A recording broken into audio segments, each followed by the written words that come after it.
Good morning, friends. Today I am going to present my seminar topic Origin and Nature of English Language. History of English Language. In the beginning, the history of English language really started with the arrival of three Germanic tribes invaded Britain in 50 AD: the Angles, the Saxons, and the Jutes. The inhabitants of Britain spoke a Celtic language. Most of the Celtic speakers were pushed west and north by the invaders, mainly into Wales, Scotland, and Ireland. The Angles came from England and their language was called Englisic, from which the words England and English are derived. English language belongs to Britain and that people who are English belong to Thorland. But this is not fact. English is a Germanic language and the English people of Germanic is their origin.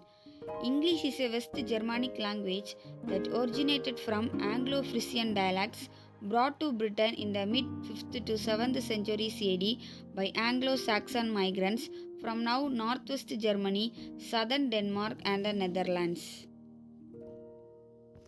Origin of English language. The history of English is conventionally, if perhaps too neatly, divided into three periods, usually called Old English, Middle English, and Modern English. The earliest period begins with the migration of certain Germanic tribes from the continent to Britain in the 5th century AD. Though no records of their language survive from before the 7th century, and it continues until the end of the 11th century or a bit later. By that time, Latin, Old Norse, and especially the Anglo Norman French of the dominant class, after the Norman conquest in 1066, had begun to have a substantial impact on the lexicon, and the well developed inflectional system that typifies the grammar of Old English had begun to break down. The picture you are looking in the screen is how the language developed today. From Indo-European to Germanic and from Old Frisian, then Old English and next Middle English, early Modern English, late Modern English and from English today. Development and the nature of English language. English language is flexible. It uses symbols which are sounds, gestures or written characters that represent object, actions, events and ideas. It is meaningful and therefore can be understood by other users of that language.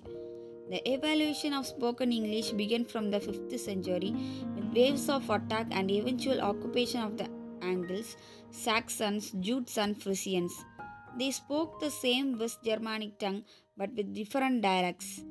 Their intermingling created a new Germanic language now referred to as Anglo-Saxon or Old English. Roman entry into Britain. With the Roman conquest in 43 AD came the first written records of England's history.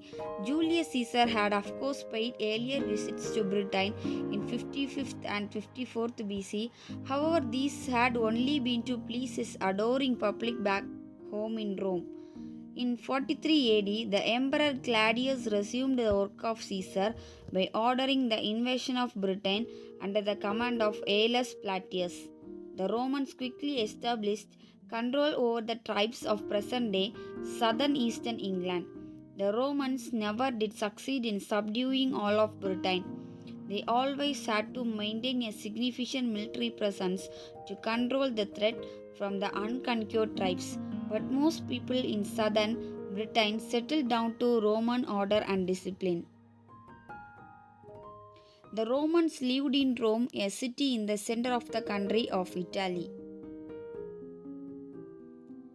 Roman army from Britain around 409 both to tend off the barbarians who had recently entered the Roman Empire and to fight for control of the western half of the empire. The Roman army never came back in any force to Britain, and those few Roman units left behind were unable to do much when barbarians began to attack Roman Britain. Romans infiltrated further into Britain and built a wall of defense between the Fifth and Fourth and Cyclade. Eventually, there was a war which led the Romans to satisfy themselves with the warning of southern portion of the island nation. Thank you.